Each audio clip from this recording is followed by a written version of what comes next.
Hey, this is Hayden Shaw, and I'm here in the St. Louis airport, and I wanted to do I wanted to respond to the second reason why people give for why the word millennial, may now be becoming the M word. Um, um, and the last installment I looked at, hey, it's just immoral to use any kind of categories, or it's not helpful to use categories because people are individuals. And while there's a lot of truth to the second part of it, all of that can be taken way too far.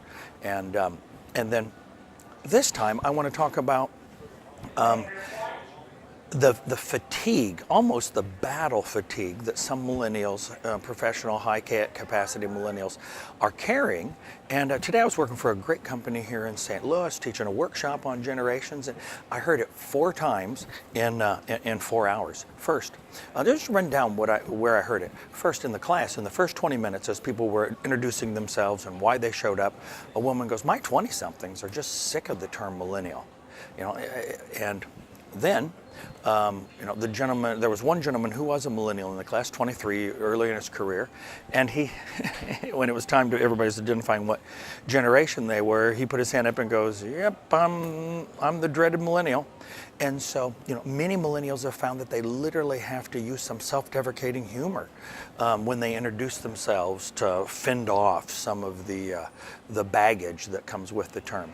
Thirdly, I'm down in the hallway. I'm walking because they got these tunnels underneath between their buildings. I'm in the tunnels, and a woman who was, I said, "Oh, I get lost down here." She goes, "Yeah, so do I. Let me help you." Anyway, I said, "You look familiar." She said, "Yeah, I was in one of your classes. Weren't you generations?" I said, "That's right." She goes, "Yeah, we're the millennials. Such a lovely word." I said, "Well, it came up today. People are talking about how they hate that word." She goes, "Yes, I hope that word disappears." But I don't think she means she hopes the word disappears. I think she means that she's tired of spending her career trying to distance herself from other millennials. 3 things to say about this. The first one is older generation people need to quit working in stereotypes. Number 2, millennials need to redefine the term millennials and not be as defensive about it. It is a word that's going to stick. It's the category that's not going to go away. Other generations have had to deal with that. Ask Generation Xers, and the more you fuss about it, often the more millennial and snowflake-like you seem, as unfair as that is. And then lastly,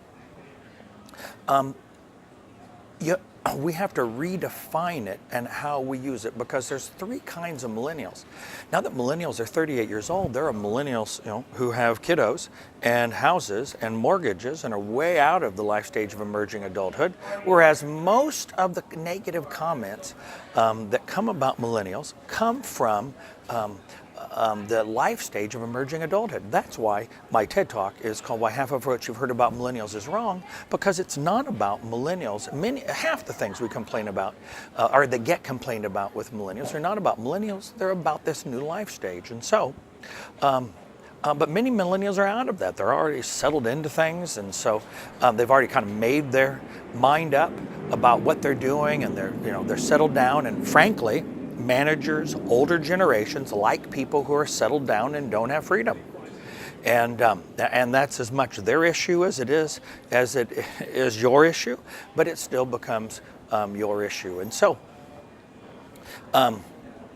because of that, we end up with 3 categories. We end up with people who are out of emerging adulthood, 28, 29 and older. And then we've got people who are in emerging adulthood, 18 to 28. And then we have people who in emerging adulthood who are brand new to the workplace. And so all of those have to be managed differently, motivated differently. And while there are some shared characteristics, generalization statistically around millennials, there's really 3 different groups we're talking about. And if you're 37 years old and you've spent the last 7 years trying to distance yourself from the name millennial because you want to get away from the characteristics that 20% of millennials have, but the vast majority don't, I can see why you're tired of it. So, older generations, once again, seriously, quit using stereotypes, raise your generational IQ, educate yourself, and begin to ask the question, why? Millennials, I'm not saying own the label. You don't have to like the label. Generation Xers had a label. They didn't even get to choose. Most people went from calling you Generation Y to millennials because you said in survey after survey that you hate Y and prefer millennials. Xers never got that. Xers had boomers and the traditionalists who called them Generation X, the generation of nothingness, the generation that can't sign their name and therefore has to put an X. It was a fairly derogatory and not cool name, but it stuck. And so the point is, they've had to live with that, and many of them just smirk it off and go, whatever. As a woman said today, that is our word as a generation, whatever, it's my favorite word. And everybody laughed and nodded and said, that makes sense. And so redefine it. Go, huh. And 20% of millennials really do act like that. So ask people why they're frustrated with certain behaviors. Do the same thing, find out why, and then redefine what that name means. Redefine what that's all about. Older generations, once again, be careful. Be very careful, because it really is a sensitivity thing for a lot of people who are just tired of the haters. Saw a meme this week, and it was a meme about how I feel when I'm not late for work. And then across the top it said, "Hey, you haters, stop hating." And so basically it was a joke. One of the standard classic things is millennials come late for work, and here was somebody going, "Yay, I was on time."